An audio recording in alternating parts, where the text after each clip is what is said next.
Well, hi folks. Sorry it's been a while, but I've been so busy at home and stuff like that. Well, let's just give you a quick update on what's going on.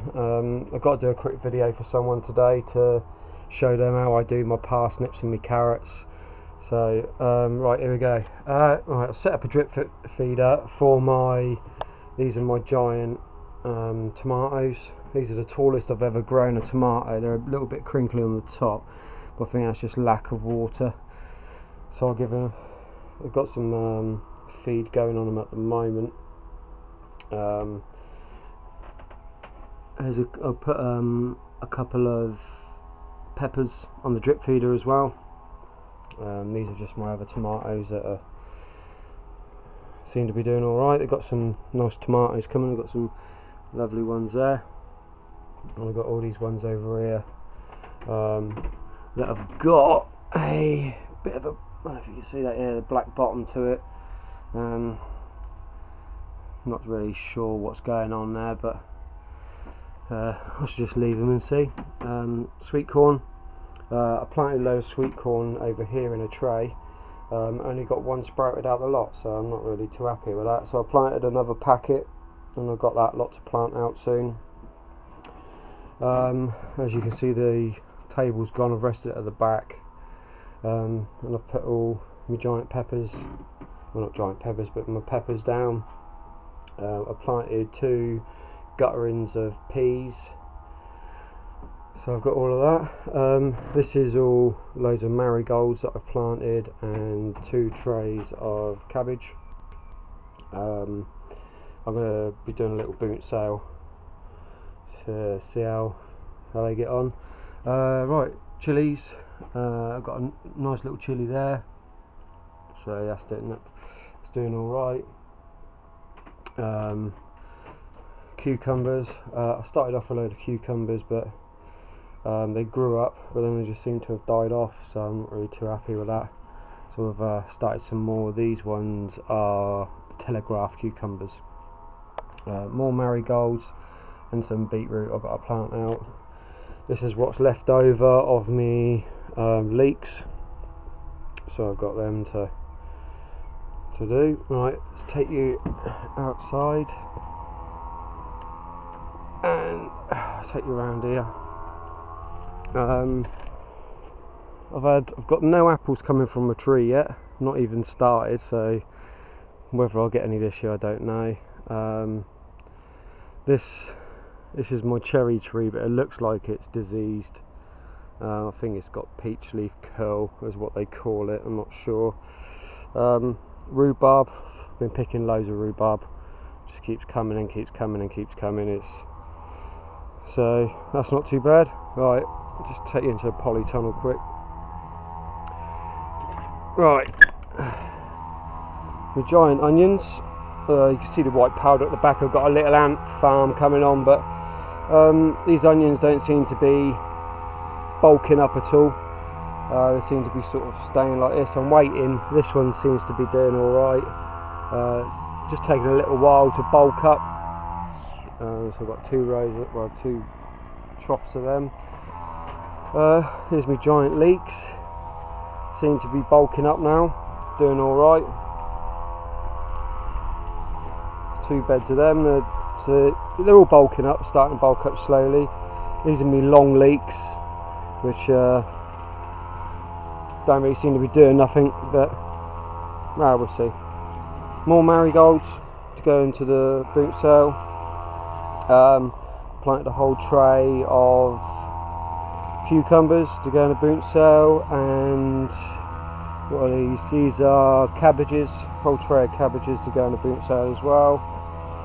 These are the cucumbers that I had from the first lot. They seem to be doing okay. The bottoms are dying off, but then the top's growing, so that's a result. More marigolds. People are going to be sick of marigolds. These are me Gardener's Delight tomatoes. I know there's a lot of them in here, but I'm not really bothered. Right, the giant kohlrabi. These were actually supposed to be giant cabbages, and if you can see, that's one of them, and then the other one is just there. Look. Now I got, when I bought the seed, they were giant cabbages, but hold on a second.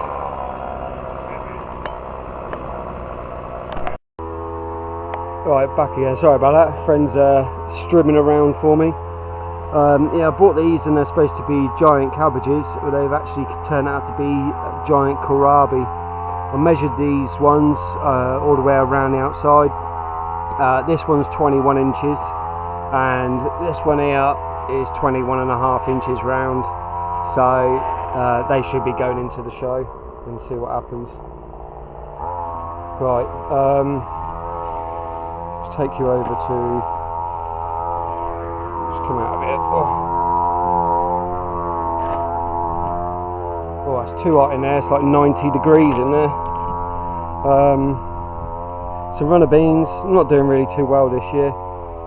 Planted 2 lots and they're not even made up the vine yet, up the sticks yet, so we'll leave them to it. Potatoes, been digging these up, and this end is not really that great, but the other end perfect.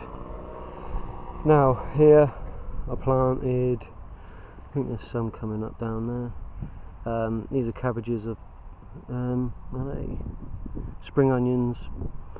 So I planted spring onions and lettuce and carrots on the second one, lettuce, and then beetroot.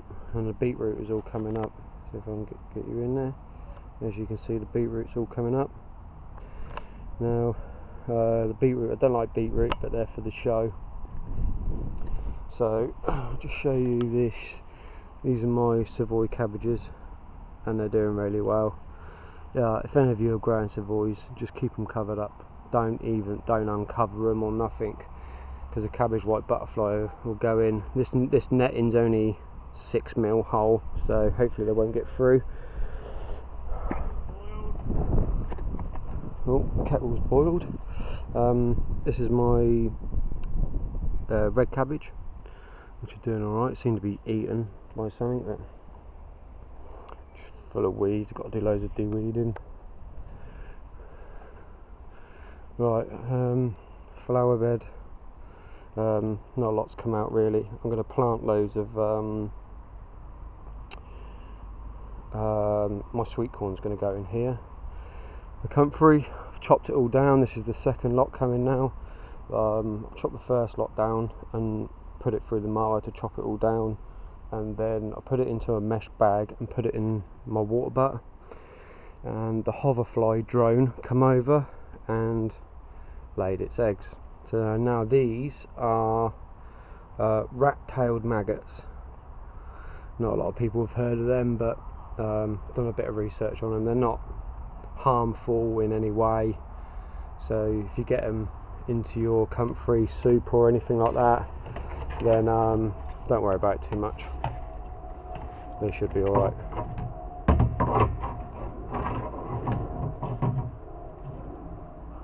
Just put that back. Cheers. Right. Oh, Alan's built a coal frame, a giant coal frame. Right, onto the giant. Now, I planted a seed. Let's get it down here. Now this, I planted a pumpkin seed. I planted 5 about 3 weeks ago, and this is probably about 6 foot long, and it's gone 6 foot in about 3 weeks. So if it was growing these, as you can see, just bury the vine.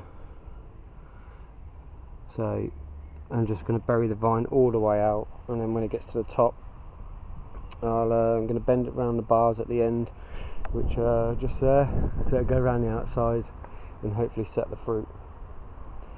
Well, it's just a quick roundup. I've got to get cracking on because I haven't really done much today. So I'll catch you in a bit. Cheers. Right, I'm back.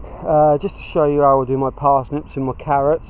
A lot of people just like put them in the ground, but what they've had is they've had a lot of trouble with them forking off.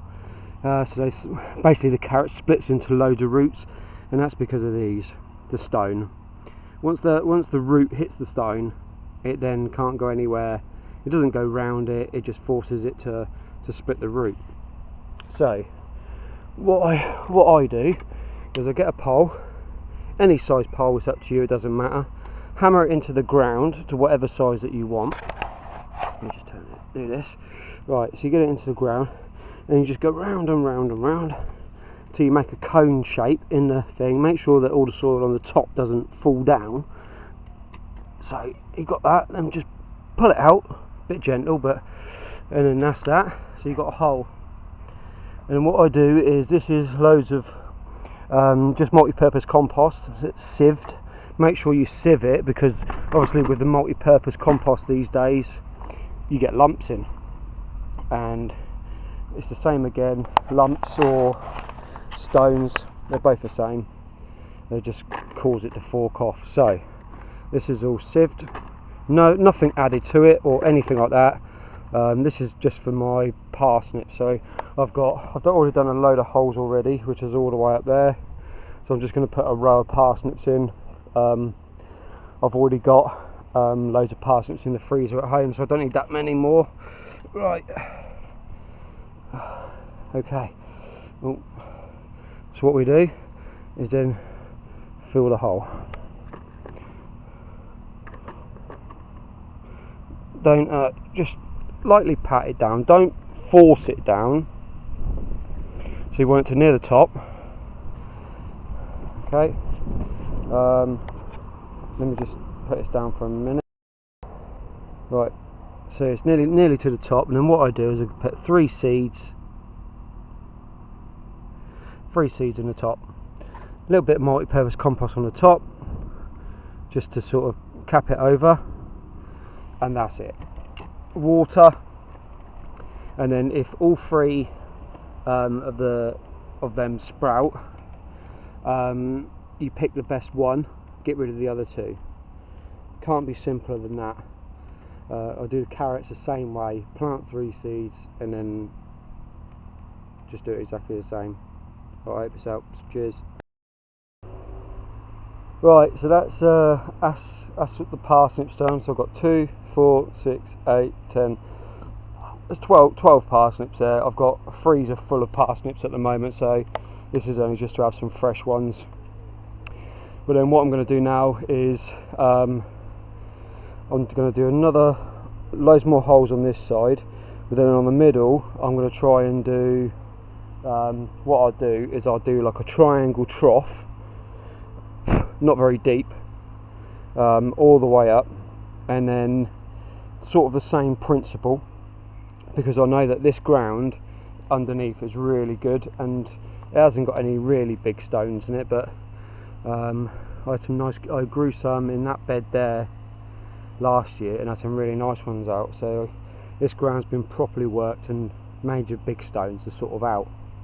So I'll do a triangle trough in the middle, and then I should fill it up again, well, 3/4 fill it with the multi-purpose compost, and then sprinkle probably about 2 or 3 packets of carrot seeds into the middle, and then cover it over with the multi-purpose compost again.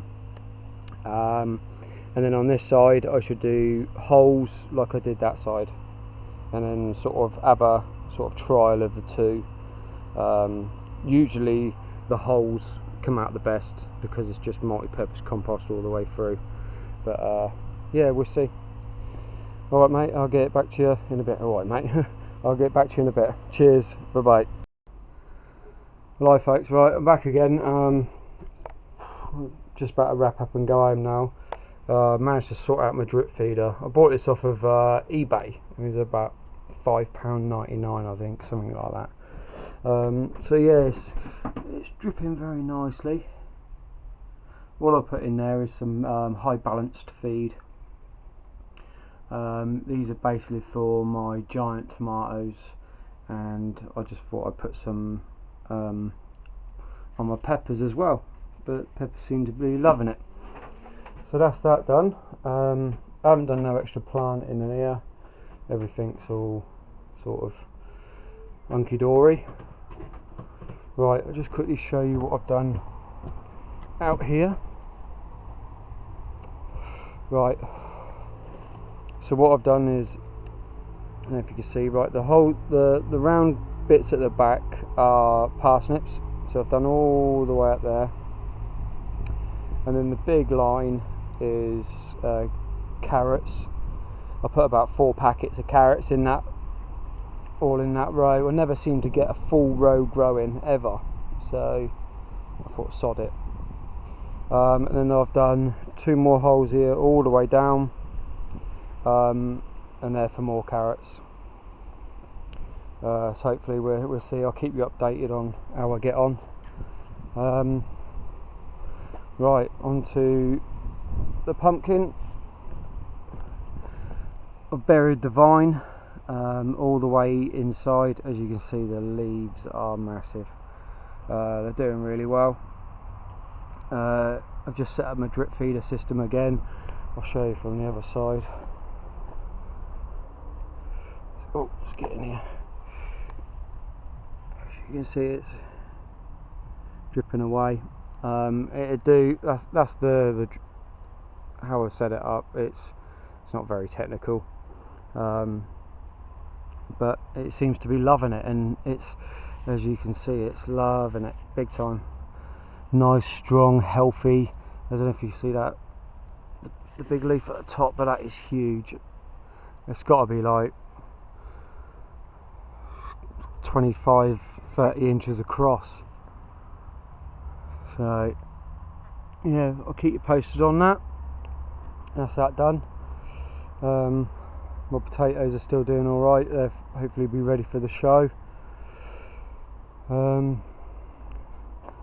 That's basically it really. Just been plotting about around here doing, I've got big plans for this lot over here next year. I'm going to have it all out and redo it all, get it all sorted, but I'm not worried about it this year. Yeah, giving everything a good water in here. So yeah, some of me giant onions have gone to seed, so I'm not too happy about that, but what can you do? If they go to seed, they go to seed. Right, that'll do for today. I'm going home now, so take care, and I'll see you on the next one. Bye.